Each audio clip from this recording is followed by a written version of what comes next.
David Litwin, ladies and gentlemen. So Neil Postman in his book, Technopoly, says that the hand became the hammer, which became the nail gun, which became the automated machine, which rendered the hand irrelevant. Okay? And so this happened for a century plus, and then all of a sudden we came to World War I and World War II. And at World War I and World War II, what you had was, it had to be about function. Okay? Because when you're staring in the crosshairs of your enemy, you don't need a gun, tank, or plane to look good. You need it to function, and you need it to function really well. So we come out of World War II, and then something really fascinating happens in our culture. The next generation that rises up after the World War II generation says, hey, we don't want any of that.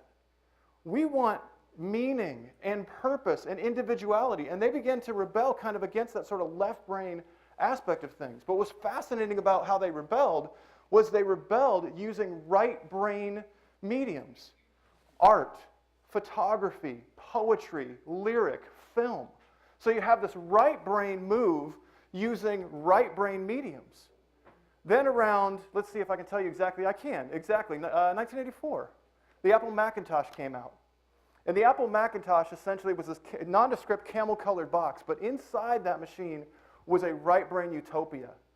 And it opened up a barrier to entry for creatives that had never been there before. The barrier to entry was too high. And all of a sudden, all these people went, wow, I can be creative, I can be artistic, and they just began flooding the market. Then around 10 years later, the ARPANET's created, which becomes the internet. And now all of a sudden, the entire landscape is leveled, which is great for all of you people, because that means that anybody has the capacity to take anything to market or anything in their idea and absolutely skyrocket it. But what was fascinating is that not only did it flatten the world, it eliminated objectivity out of the equation.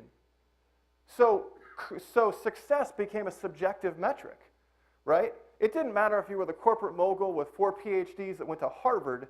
If the high school dropout had something more interesting that the internet community thought was great, the mogul was in, or I'm sorry, the dropout was in and the mogul was out, right? So then what you had is, let's go back to this understanding of these technologies. And so what happened is materials became cheaper and better. And so now all of a sudden, people in that old time, you could now get things of style. And you could get things of aesthetic beauty that you couldn't get before. So the rich, in many cases in the 1800s, were the ones that had aesthetic and beauty. And now all of a sudden, it's the general public.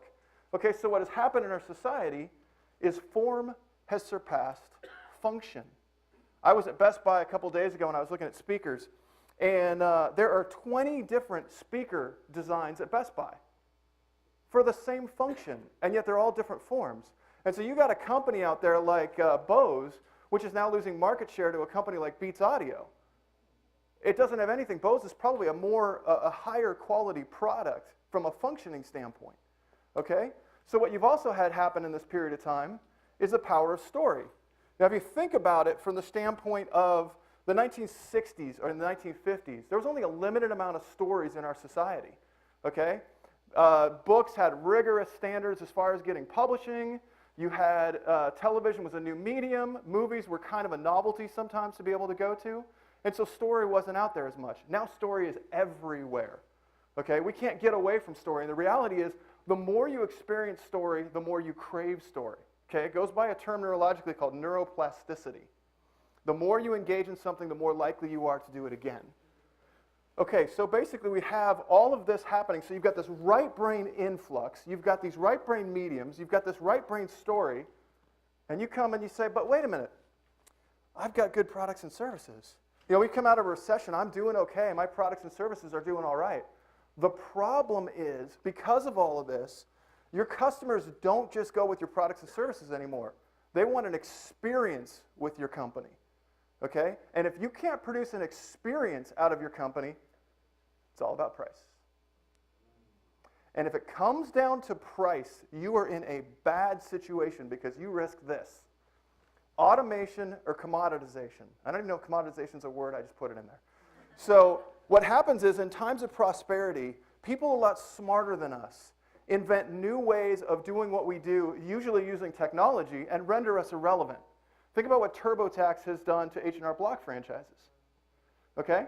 But then what happens in times of scarcity or times of lack, which is what we've gone through here recently, commoditization happens. And people often use these products undercut your market share, because they're not as creative as you, they don't have the experience as you, but they'll lower price you, and all of a sudden you're out of the game.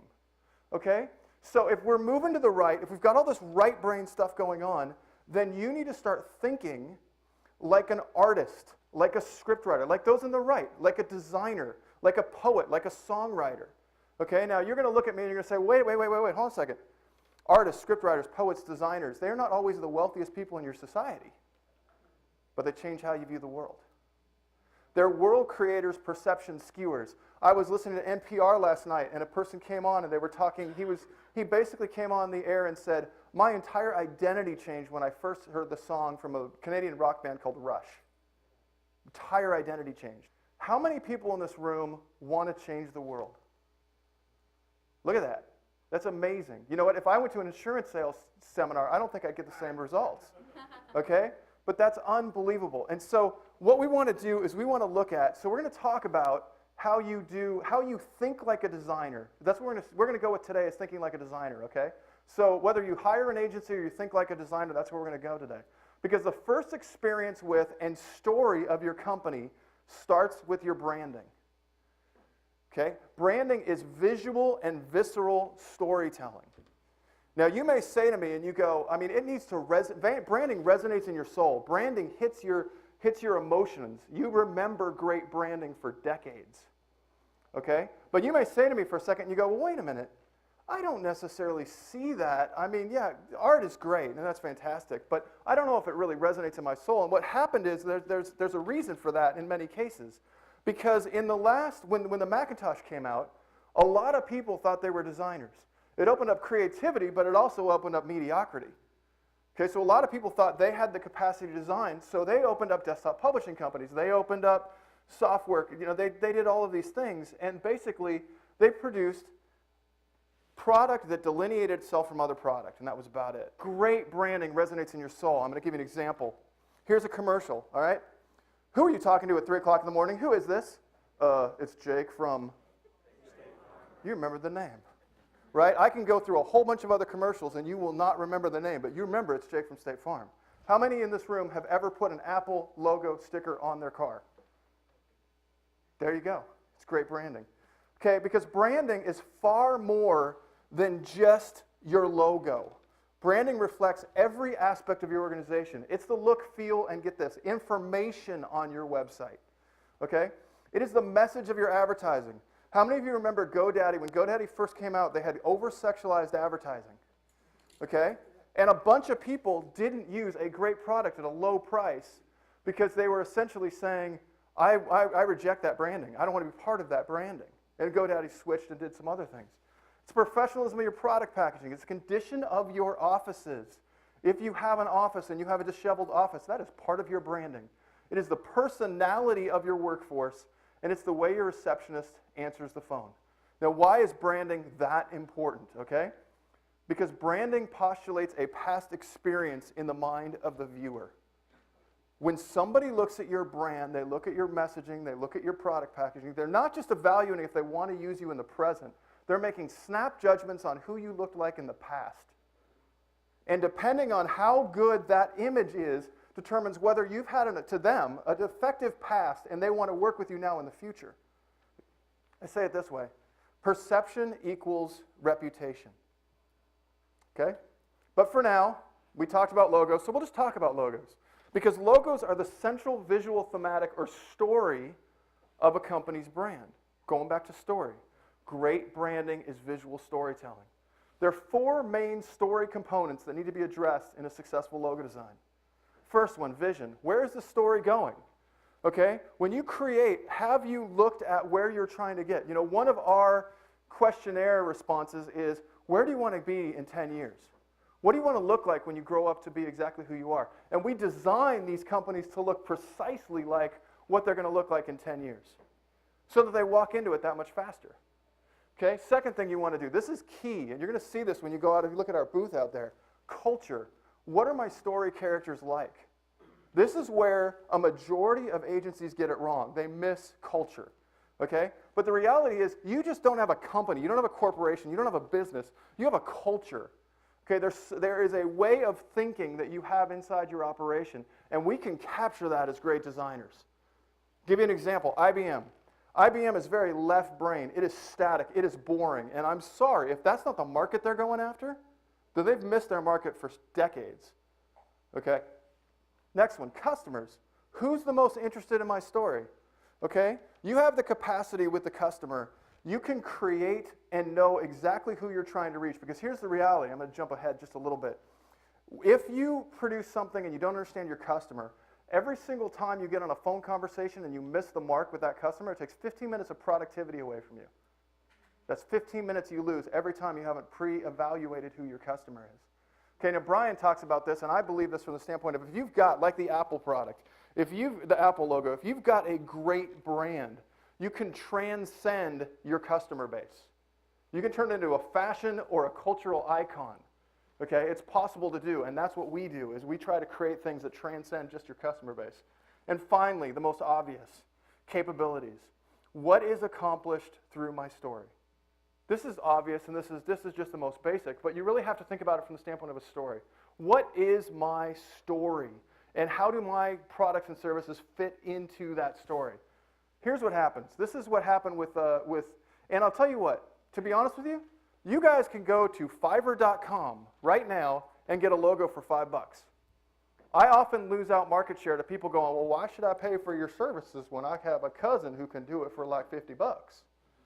Okay? This is why. It's the danger of the benign. Okay? What's going to happen when you go to somewhere like Fiverr, you go to somebody where they're not really understanding this concept. They're not an investment, they're a product. Okay? You're going to get the law firm that uses a scale in the picture, the healthcare company that uses a cross, anyone who uses a simplistic stick figure in their logo. Okay? We're too used to that story for it to have any impact. So, we're going to have some fun. I'm going to get you guys to get up. I'm going to get you to take out your business cards, and for the next minute, I want you to tell the story of your logo to the person next to you.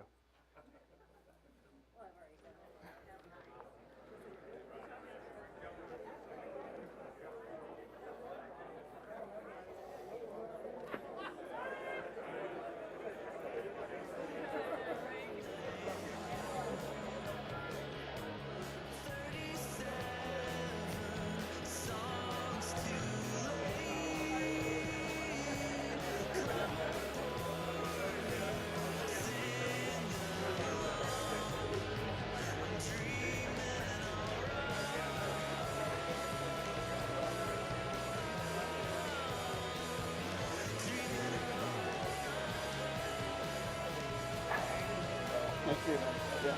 Yeah.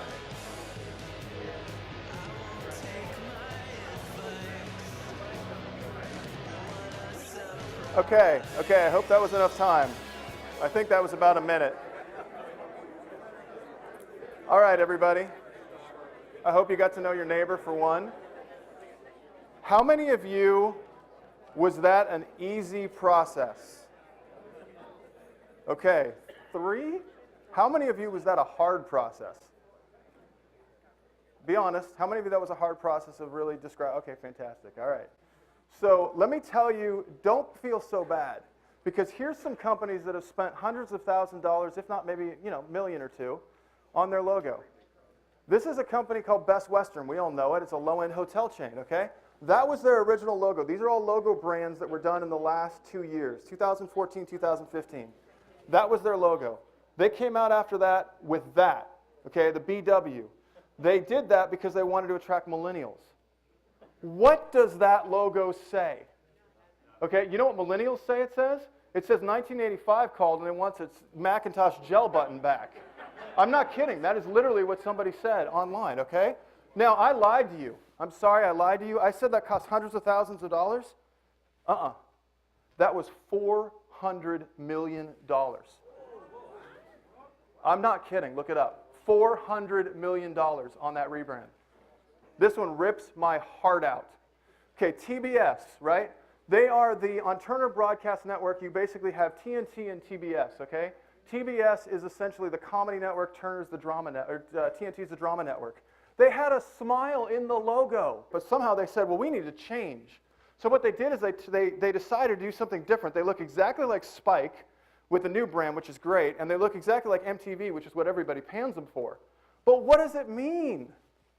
What's the TBS stand for? Where does it go? I mean, you had a smile in the logo, okay?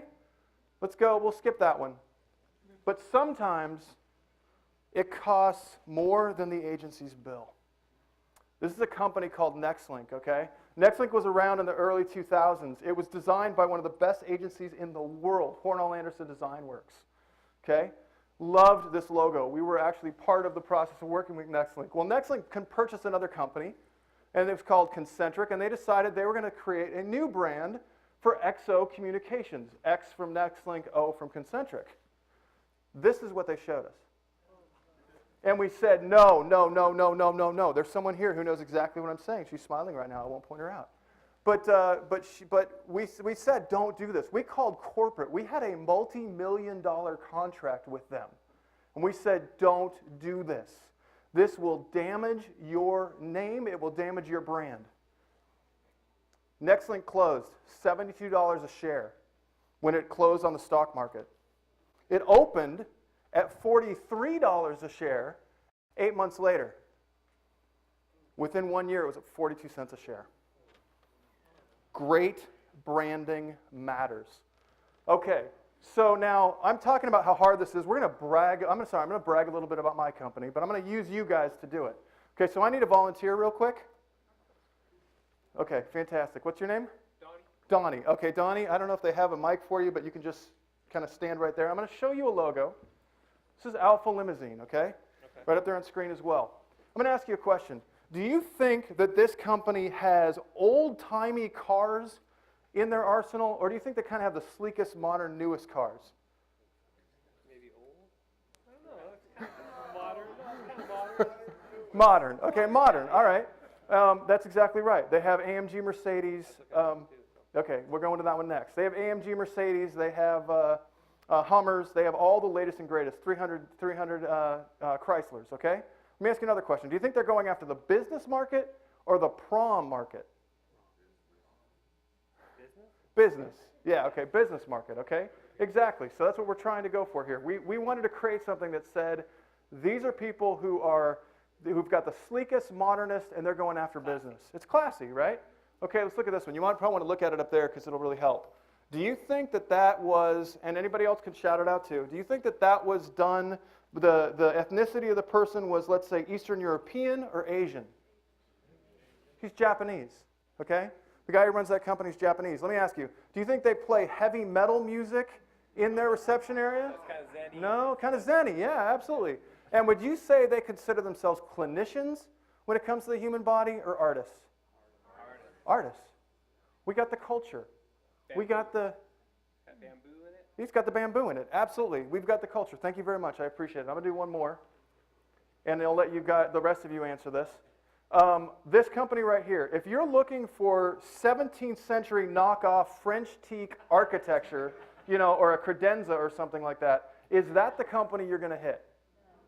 But if you're a bar, if you're a design agency, if you're any of these things, do you think you might call that company?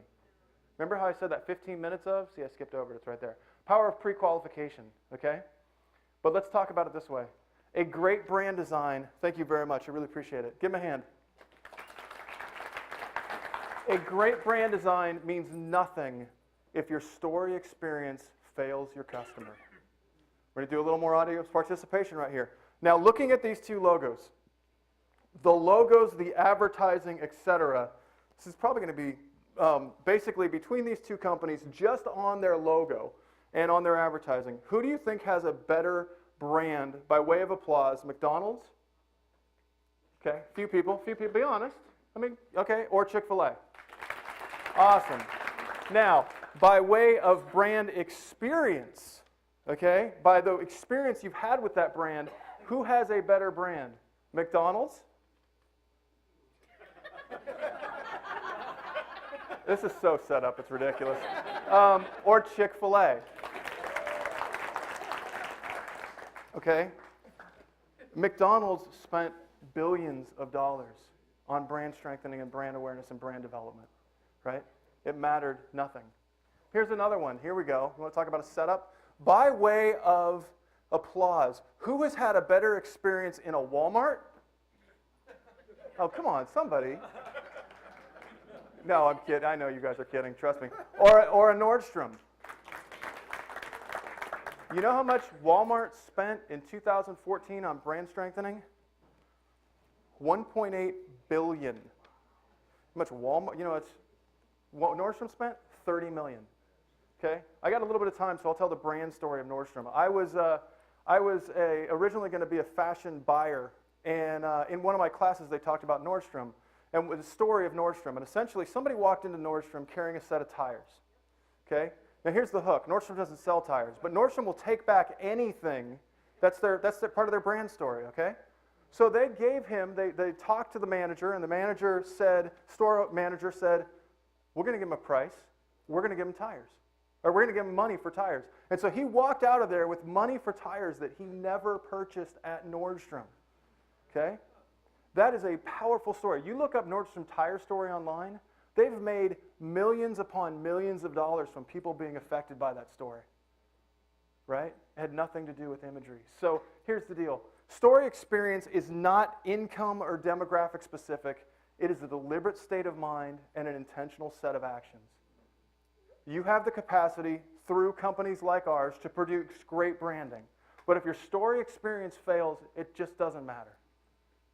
So that's my talk. Thank you very much for listening. I really want to help you out through 3 things. Obviously, anybody here, I have copies of the book for free. For anybody who asks for it, just come get me. If I don't have a copy, I will send one to you. We really take your business to the next level through design, story, and meaning. And then you can also reach me at purefusionmedia.com. Thank you very much. David Litwin, ladies and gentlemen. You've done well, mate. Absolutely fantastic. One more round of applause, ladies and gentlemen. Branding, it's so important.